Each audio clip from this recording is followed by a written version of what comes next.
மரபு மார்க்கத்தில் குரு வழிபாடு எப்படி செய்வது, அதில் பயன் என்ன? வணக்கம் ஆதிக்குல தெய்வம். மரபு மார்க்கத்தில் குரு வழிபாடு அப்படிங்கிறது நம்ம ஏற்கனவே சொன்ன மாதிரி அது அக வழிபாடு. அதோட பயன் அப்படின்னு பார்க்கும்போது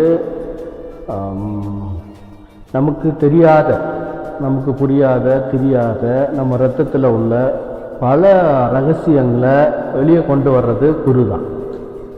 அந்த குரு என்ன மாதிரியான குருன்னா, நம்ம உடம்புல இருக்கிற சூட்சம குருன்னு சொல்லுவோம்.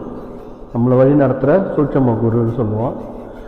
அவங்க தான் நம்ம ரத்தத்தில் இருக்கிற ரகசியங்களை வெளிக்கொண்டு வர்றதுக்கும், நம்மளை வழி நடத்துறதுக்கும், நம்மளை இந்த அகம் பொருளை அடைகிறதுக்கும் வழி நடத்துகிறவங்க.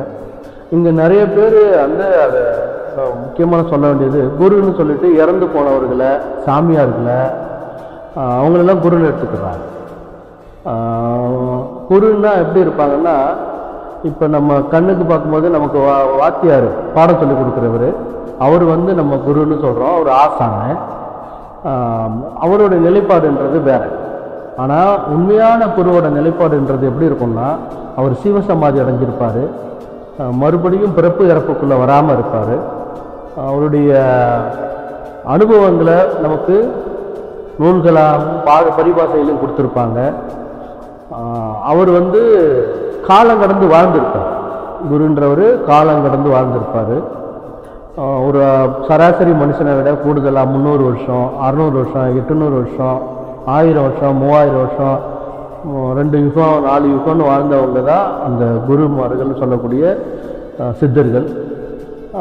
அதில் நம்ம தமிழர்களுக்கும் எல்லாருக்குமே தெரிஞ்ச ஒரு விஷயந்தான் 14 சித்தர்கள்னு சொல்லிட்டு வகைப்படுத்தி வச்சுருக்கிறாங்க.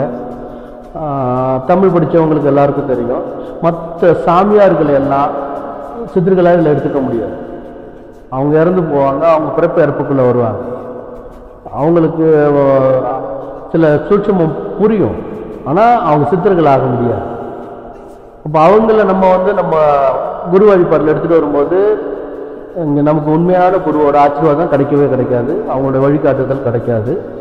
அப்போ இந்த இடத்துல இருந்து உண்மையான குருவை தேர்ந்தெடுக்கணும்.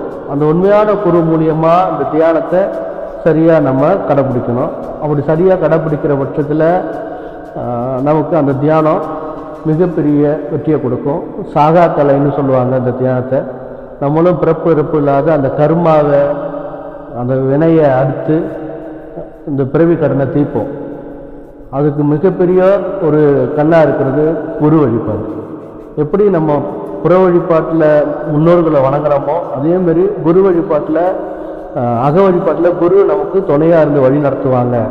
அந்த இறைவனை அடையிறதுக்கு குரு தான் வழிகாட்டி அப்படின்னு பார்க்குறோம். இந்த வினையை இருக்கிறதுக்கு குருவால் மட்டும்தான் முடியும் அப்படிங்கிறது நம்ம பார்க்குறோம். நம்ம இந்த குரு வழிபாடுங்கிறது நம்மளுடைய மரபு மார்க்கத்தில் ஒரு கண்ணாக பார்க்க வேண்டியிருக்கு. தொடர்ந்து பேசுவோம். நன்றி, வணக்கம்.